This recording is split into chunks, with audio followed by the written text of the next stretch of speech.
Ninth class. आज हम chapter का लास्ट टॉपिक पढ़ने जा रहे हैं। इससे पहले हमने इन्फेक्शियस डिजीज को प्रिवेंट करने के लिए जनरल वेज के बारे में पढ़ा। आज हम स्पेसिफिक वेज के बारे में पढ़ेंगे।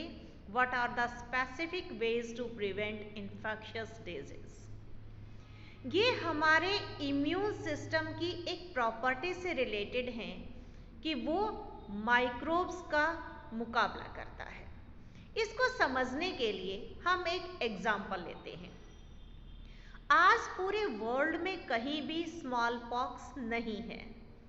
इसके लिए आपका एक क्वेश्चन भी बन जाता है यहाँ से, name one disease that has been eradicated from the world. और डिजीज कौन सी है? Smallpox. तो आज तो स्मॉल पॉक्स कहीं नहीं है, आपने देखी भी नहीं है। लेकिन आज से लगभग 100 साल पहले ऐसा नहीं था। तब स्मॉल पॉक्स इतनी अनकॉमन नहीं थी। ये एक महामारी थी जिससे लोग बहुत डरते थे, और इतना डरते थे कि अगर किसी को स्मॉल पॉक्स हो भी जाता था तो उसके पास नहीं जाते थे, क्योंकि उन्हें डर लगता था कि कहीं ये डिजीज उन्हें भी ना हो जाए। लेकिन ऐसे लोगों का भी एक ग्रुप था जिन्हें इस बीमारी से कोई डर नहीं था। ये लोग उनकी सेवा करते थे, उनको नर्सिंग केयर देते थे जिनको स्मॉल पॉक्स हो जाता था। और ये वो लोग थे जिन्हें पहले कभी स्मॉल पॉक्स हुआ था और वो इससे ठीक हो गए थे। इसका मतलब आप ये भी कह सकते हैं कि अगर आपको कभी स्मॉल पॉक्स हो जाता है तो आपको डरने की जरूरत नहीं, क्योंकि फ्यूचर में इस बीमारी के होने का कोई चांस नहीं है। तो इसका मतलब अगर एक बार डिजीज हो जाती है तो फ्यूचर में कभी उसका अटैक नहीं होगा। तो यही जो है इम्यून सिस्टम काम करता है। जब भी इम्यून सिस्टम किसी इन्फेक्शियस माइक्रोब को देख लेता है तो ये उसको रिस्पोंड करता है और हमेशा के लिए उसे याद कर लेता है। इसलिए जब नेक्स्ट टाइम वही पर्टिकुलर माइक्रोब या उसका कोई क्लोज रिलेटिव बॉडी में एंटर करता है तो इम्यून सिस्टम पहले से भी ज़्यादा स्ट्रेंथ से उस पर अटैक करता है और इन्फेक्शन को पूरी तरह से एलिमिनेट कर देता है। ये इन्फेक्शन पहले जब आपको डिजीज कभी हुई थी उससे भी ज़्यादा तेजी से एलिमिनेट होता है, और यही इम्यूनाइजेशन का प्रिंसिपल है। तो कैसे इम्यून सिस्टम को हम फूल भी बना सकते हैं? कोई भी डिजीज जिसके लिए हमें वैक्सीनेट करना है उसका बहुत ही कोई क्लोज रिलेटिव, कोई वीक माइक्रोब बॉडी में एंटर करवा देते हैं।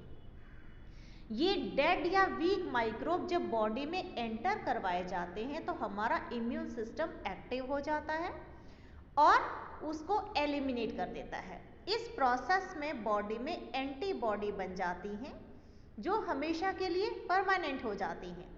फ्यूचर में जब कभी वही माइक्रोब बॉडी में एंटर करता है तो इम्यून सिस्टम पहले से भी ज़्यादा तेजी से रिस्पॉन्ड करता है और उस माइक्रोब को पूरी तरह से डिस्ट्रॉय कर देता है। इस तरह से हम उस डिजीज से हमेशा के लिए सुरक्षित हो जाते हैं।